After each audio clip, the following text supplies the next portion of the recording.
Bismillahirrahmanirrahim.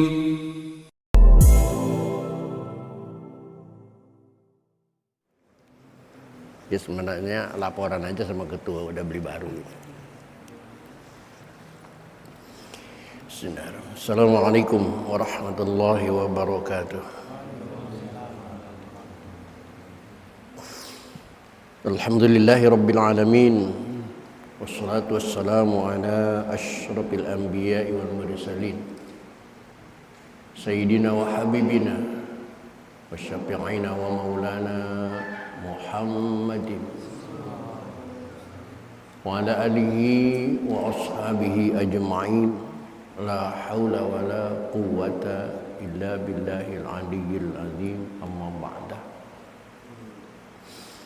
Qad qala ta'ala fi ayatihil karim. A'udzu billahi minasyaitonir rajim. Bismillahirrahmanirrahim. Wa ma khalaqtul jinna wal insa illa liya'budun. Shadaqallahul azim. Bapak-bapak segenap pengurus dan jamaah Masjid Jami Nuruddin, bil khusus yang hadir taklim pada kesempatan malam ini, yang saya hormati dan yang saya muliakan, mudah-mudahan dengan asbab bertaklim kehidupan kita mendapat kemuliaan dari Allah Subhanahu wa taala. Amin. Puji serta syukur mari kita panjatkan kehadirat Allah. Salawat serta salam mari kita terus sanjungkan kehadiran Rasulullah Muhammad sallallahu alaihi wa alihi wasallam. Hadirin rahimakumullah. Lanjutan taklim kita pada kesempatan malam ini melanjutkan metodologi fikih dengan kitab Fathul Qarib atau yang tayang di layar, yaitu kitab Tausyekh sebagai syarahnya. Malam ini di kitab yang Bapak pegang, yaitu di halaman 204. Di halaman 204 di tengah halaman ada kalimat faslun wa awwalu nisabil baqar. Silakan dicari dan perhatikan, dan kita buka saja ta'lim ini dengan sama-sama membaca Ummul Quran surah Fatihah. Seraya berharap kepada Allah Subhanahu wa taala semoga dengan asbab membaca Fatihah hingga Allah berkenan mengampuni dosa-dosa kita di masa lalu kita. Amin. Terutama ampunan ini kita juga mohonkan kepada Allah untuk ayah dan ibu kita, kedua orang tua kita, keluarga kita, saudara-saudara kita muslimin dan muslimat yang sebagian besar mereka sudah ada di alam barzakh. Semoga diampuni semua dosa dan kesalahannya oleh Allah dan terima amal ibadahnya oleh Allah Subhanahu wa taala. Dan bagi kita yang masih hidup dengan niat akan selalu hadir di majlis taklim, semoga Allah berikan kepada kita panjang umur yang disertai dengan sehat walafiat, dihiasi dengan rezeki yang jembar, dihasilkan semua maksud dan rencana kita oleh Allah Subhanahu wa taala. Bisyafaati Rasulillah wa bi barakati mu'allif hadzal kitab wa bi sirril Fatihah. A'udzu billahi minasyaitonir rajim. Bismillahirrahmanirrahim. Alhamdulillahirabbil alamin. Arrahmanir rahim. Maliki yaumiddin. Iyyaka na'budu wa iyyaka nasta'in. Ihdinas siratal mustaqim. Shiratal ladzina an'amta 'alaihim ghairil maghdubi 'alaihim waladdallin. Mohon keikhlasan Fatihah yang kedua berdasarkan atensi yang Bismillahirrahmanirrahim. Innalillahi wa inna ilaihi raji'un.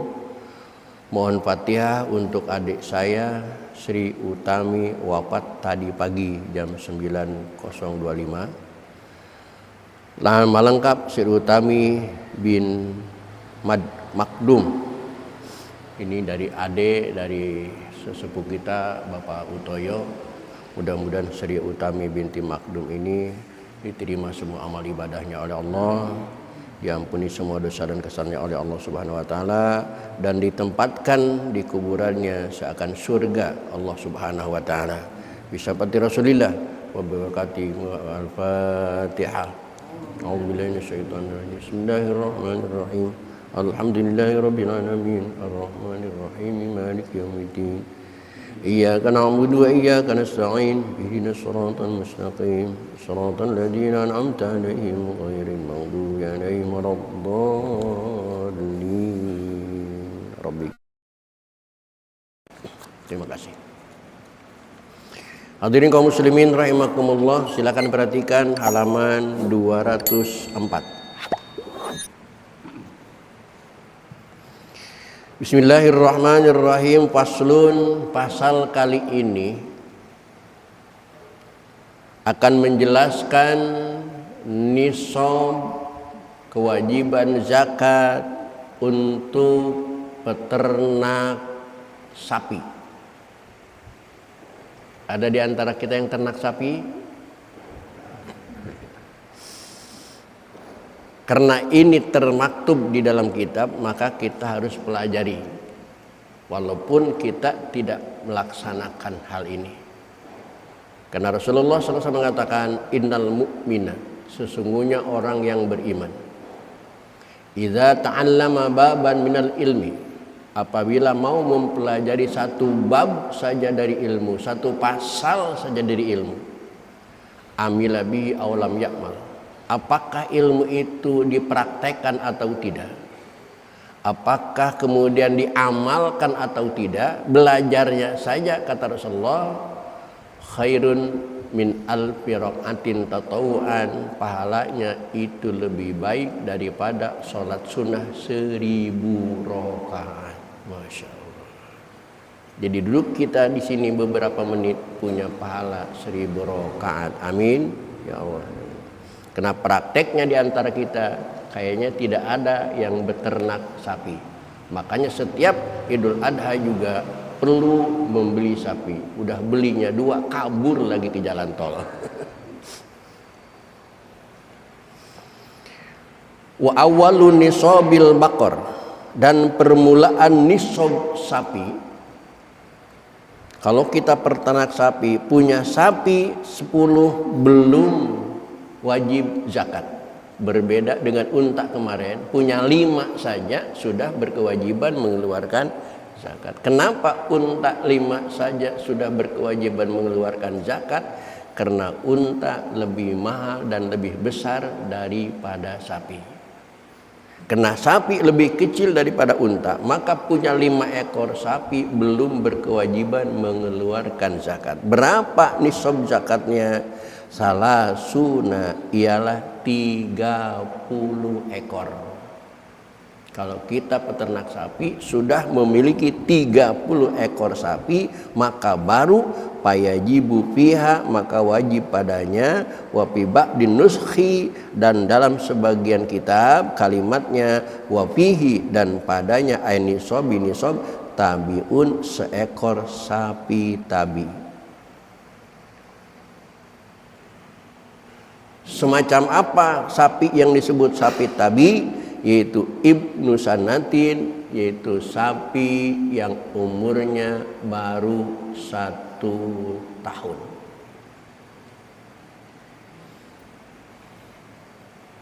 Kenapa sapi yang 1 tahun disebut sapi tabi, onta yang 1 tahun disebut onta tabi? Kenapa sumia bidalik, disebut ia dengan tabi? Ditabi'iyati ummihi, karena masih mengikuti kepada induknya, fil mar'a, di tempat penggembalaan. Karena sapi baru 1 tahun itu tidak bisa jauh dari pantat emaknya, selalu ngekor karena dia belum bisa mandiri. Dan ngekor itu tabiun, taba, ngikutin, maka sapi yang ngikutin emaknya disebut sapi tabi. Walau akhraja tabi'atan, dan jika orang itu mengeluarkan seekor sapi betina, yang dikeluarkan sapi perempuan, sapi tabi, ajza'at, maka ia mencukupi bitorikil aula, dengan jalan yang lebih utama.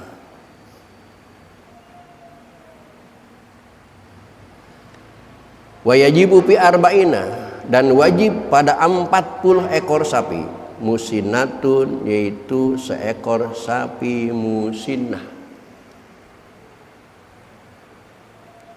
Semacam apa sapi musinnah? Laha sanatani, sapi musinnah itu yang berumur 2 tahun. Wadakhalat pisalisati, dan masuk ke tahun ketiganya. Itu disebut sapi musinnah 2 tahun lebih. Kenapa sapi yang 2 tahun lebih itu disebut sapi musinah? Sumiyat bidzalik, disebut ia dengan musinah litakamuli asnaniha, karena sudah sempurna gigi-giginya musinah. Musinah itu diambil dari kalimat asnan, sinun yang artinya gigi. Sinun artinya gigi, maka musinah berarti maknanya giginya sudah lengkap. Tetapi walau akhraja, dan jika seorang mengeluarkan zakat arba'ina dari 40 itu tabi'aini, dengan 2 sapi tabi, maka ajza'ahu, maka mencukupi ala sahih, menurut kaul sahih. Sapi musinah belum ada sapi yang umurnya 3 tahun lebih, tetapi sapi tabi yang 1 tahun ada. Ambil 2 ekor sapi tabi itu cukup, karena dengan 2 ekor sapi tabi itu mengimbangi dengan 1 ekor sapi musinah. Silakan ala sahih.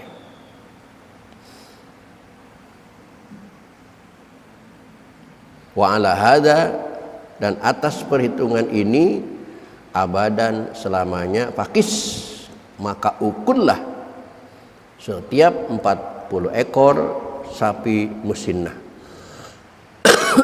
80 ekor berarti 2 sapi musinah.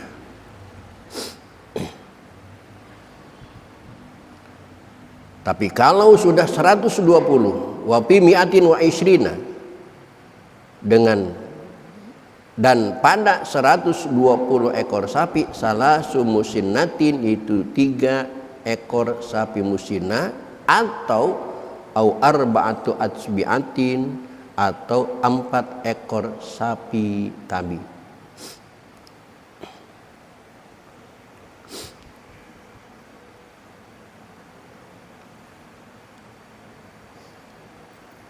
Pasal yang kedua, wa awwalu nisabil ghanam, dan permulaan nisab kambing. Nih orang Garut yang miara kambing. Berapa permulaan nisab bagi peternak kambing? Jawabannya wa awwalu nisabil ghanam, dan permulaan nisab peternak kambing yaitu arba'una, 40 ekor. Nah, kalau sapi tadi salasun 30, kalau kambing lebih kecil lagi, maka lebih banyak lagi jumlahnya, dimulai dari 40 ekor. Kalau kita peternak kambing belum memiliki sampai 40 ekor, belum berkewajiban mengeluarkan zakat, belum. Wabiha, dan pada 40 ekor tadi, syatu juz'atun, itu seekor kambing yang juz'ah. Apa juz'ah? Kambing yang sudah kupak giginya, minadh-dhani, dari domba, au sunyatu ma'zin, atau seekor sunyatu ma'zin. Apa sunyatu ma'zin? Kambing Jawa yang sudah berumur 2 tahun masuk ke tahun yang ketiga. Di sini juga dijelaskan wasabaqo bayanul juz'ah, dan telah terdahulu penjelasan makna juz'ah, wasunniyah, dan makna sunniyah. 40 ekor wajib 1, 50 ekor masih 1, 80 ekor masih 1. Mestinya kan 40 kali 2 80 udah 2. Tapi untuk kambing tidak. 80 masih 1. Nah, begitu hitungan sampai kepada hitungan wafi mi'atin wa ihda wa isrina, dan pada hitungan 121 loncatnya dari 40 3 kali lipat lebih, 121, baru syatani, maka 2 ekor kambing zakatnya. Loncatnya jauh. Nah, karena ini sa'labah, dikutuk oleh agama karena tidak mau melaksanakan perintah Rasulullah Sallallahu Alaihi Wasallam. Dia tidak sadar dulunya dia siapa. Pada dulunya Sa'labah adalah seorang sahabat yang sangat setia kepada Rasulullah. Tidak pernah Sa'labah tinggal sholat di belakang Rasulullah sebagai makmum. Tidak pernah tinggal sholat apapun. Suatu hari Rasulullah habis sholat nengok ke belakang, maka sampai sekarang disunahkan. Nah, ini saya keluar sedikit. Mohon imam dan makmum ikuti Rasulullah, karena kita umat Rasulullah, jangan ikuti orang lain. Ketika kita habis sholat, Assalamualaikum warahmatullahi, Assalamualaikum warahmatullahi, jangan dirubah posisi semacam ini sebelum sampai pada kalimat sami'na wa ata'na ghufranaka rabbana wa ilaikal. Jangan dirubah. Wa asna, ini disunahkan dipertahankan sampai kata sami'na wa ata'na. Kenapa saya sampaikan? Karena belakangan ini banyak orang yang ibadahnya ikut-ikutan, tidak belajar. Karena diajak ngaji seperti ini kan nggak mau. Tapi sholat alhamdulillah masjid penuh. Sampai banyak yang terjadi Assalamualaikum warahmatullahi wabarakatuh, langsung dibongkar, langsung salaman ke kanan, ke kiri, ke depan, yang ke belakang. Pertanyaannya, salaman itu anjuran dari kitab apa? Salaman habis sholat itu anjuran dari kitab apa? Referensinya kitab apa? Saya pengen tahu. Saya tidak melarang salaman, tetapi yang diutamakan yang ada referensinya asna, pertahankan duduk semacam ini sampai sami'na wa ata'na ghufranaka rabbana. Itulah yang dilakukan oleh Rasulullah. Ketika selesai sami'na wa ata'na rabbana wa ilaikal, baru Rasulullah membongkar asnanya, berbalik ke kanan 45 derajat sambil lihat jamaah di belakang ada siapa saja jamaah pada hari ini dan pada sholat ini. Itu aturan Rasulullah. Nah, begitu Rasulullah melihat Sa'labah kok udah nggak ada, yang padahal dari tadi Sa'labah ada 3 kali. Ketiga kalinya Rasul bertanya kepada sahabat yang lain, "Hai sahabat, ada apa ya Rasulullah? Mohon maaf, aku tadi melihat Sa'labah sholat berjamaah." Iya, memang Sa'labah sholat berjamaah. Kenapa aku lihat sudah nggak ada? Itu ya Rasulullah, bajunya ditungguin istrinya di rumah. Emang kenapa? Mereka berdua dalam keluarga punya baju cuma satu. Jadi selama Sa'labah sholat di masjid, itu istrinya telanjang di rumah, belum bisa sholat sebelum Sa'labah pulang. Oh, subhanallah. Kemiskinan di zaman Rasulullah sampai ke arah situ. Sekarang ada nggak orang yang miskin semacam itu? Punya baju 10 aja rasanya dikit. Sa'labah punya 1, itu barengan sama istrinya. Akhirnya karena Rasulullah bertanya kepada sahabat yang lain, sampailah kabar ini kepada Sa'labah. Sa'labah merasa malu. Cuman malunya sahabat, takutnya sahabat kepada Nabi sebagaimana takutnya kita kepada Allah, bukan menjauh. Berbeda ketika kita takut menghadapi macan, harus menghindar, menjauh. Tapi kalau takut kepada Allah, takut sama orang tua, deketin. Itu bedanya. Takut kepada hewan, jauhin. Takut kepada orang tua, deketin. Bicara, ngomong, jelasin. Sahabatlah malu, takut kepada Rasulullah, menghadap, ya Rasulullah mohon maaf, saya bertindak begitu karena apa yang disampaikan oleh teman saya tadi benar, bahwa istri saya itu telanjang di rumah, sholatnya menunggu baju yang saya pakai di masjid tadi. Oleh karena itu Rasul, tolong doain saya supaya ekonomi saya supaya berubah, supaya menjadi kaya raya. Kata Rasulullah, aku lebih senang melihat kamu seperti ini daripada melihat kamu kaya nanti. 1 kali ditolak oleh Rasulullah. 2 kali ngomong lagi, ya Rasul, sudah nggak tahan hidup jadi orang miskin. Doain aku ya Rasulullah. Kata Rasul, jangan, lebih baik miskin daripada kaya.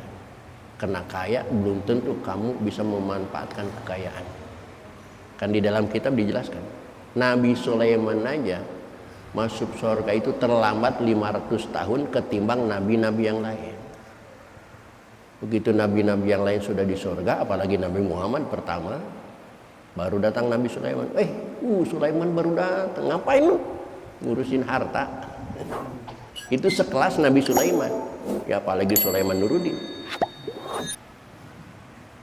Sampai 3 kali Sa'labah. Karena sudah 3 kali Rasul langsung berdoakan. Ternyata ngurusin kambing Sa'labah itu benar. Itu kambing beranak, sekali beranak di kitab Durrah dikatakan anaknya kayak belatung. Sekali lahir itu kayak belatung, nggak bisa dihitung. Dan hidup semua, nggak ada yang mati. Karena sudah banyak kambingnya, Sa'labah pindah rumahnya. Karena nggak enak sama tetangga, rumah tetangga diisi kambing dia. Pindah rumahnya agak jauh. Karena agak jauh, otomatis sholat berjamaah, kadang nggak keburu, kena ngurusin kambing. Semakin banyak kambingnya, Sa'labah pindah lagi semakin jauh. Yang pada akhirnya sholat Jumat juga nggak mau Sa'labah karena sibuk ngurusin kambing. Sampai pada tidak sholat berjamaah, apalagi jamaah Jumat saja sudah tidak sholat. Rasulullah mengutus sahabat untuk mengambil zakat kambing Sa'labah. Begitu dihitung-hitung Sa'labah, ini zakat kambing saya banyak banget yang diambil oleh Rasulullah. Nggak jadi dikasih, dibalikin lagi sama Sa'labah ke kandangnya. Sampai 3 kali Rasulullah mengutus sahabat untuk mengambil zakatnya, Sa'labah nggak mau ngasihnya. Sudah 3 kali stop, kata Rasulullah, udah kalau nggak mau ngasih ya nggak usah. Sampai pada akhirnya Sa'labah diderak musibah, nganterin sendiri kambing ke Rasulullah, sudah tidak diterima. Nah itulah, kekayaan itu belum tentu membawa manfaat. Hati-hati.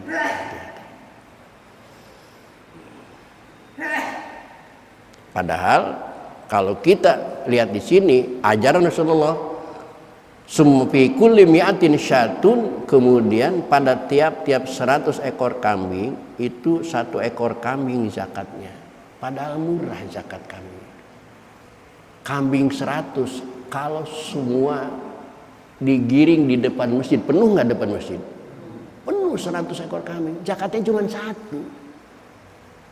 Tapi karena Sa'labah sudah dirasuki rasa rakus tadi, 1000 kambing cuma 10, ya Allah. Tapi karena Sa'labah sudah dirasukin rakus tadi, nggak mau. Ilah sampai akhirnya zahirun itu jelas, ialah sudah jelas, ghaniyun dan tidak perlu anisyarhi dari syarah lagi. Hadirin kaum muslimin rahimakumullah. Walaupun kita ngaji pada pasal malam ini tidak bisa mempraktekkan zakatnya, mudah-mudahan Allah memberikan kesempatan kepada kita untuk mengeluarkan zakat dari sisi yang lain dengan kekayaan dari Allah Subhanahu wa taala. Amin ya rabbal alamin. Untuk malam ini cukup sampai di sini. Kurang lebih mohon dimaafkan. Billahi taufiq wal hidayah. Wala minkum. Wassalamualaikum warahmatullahi wabarakatuh.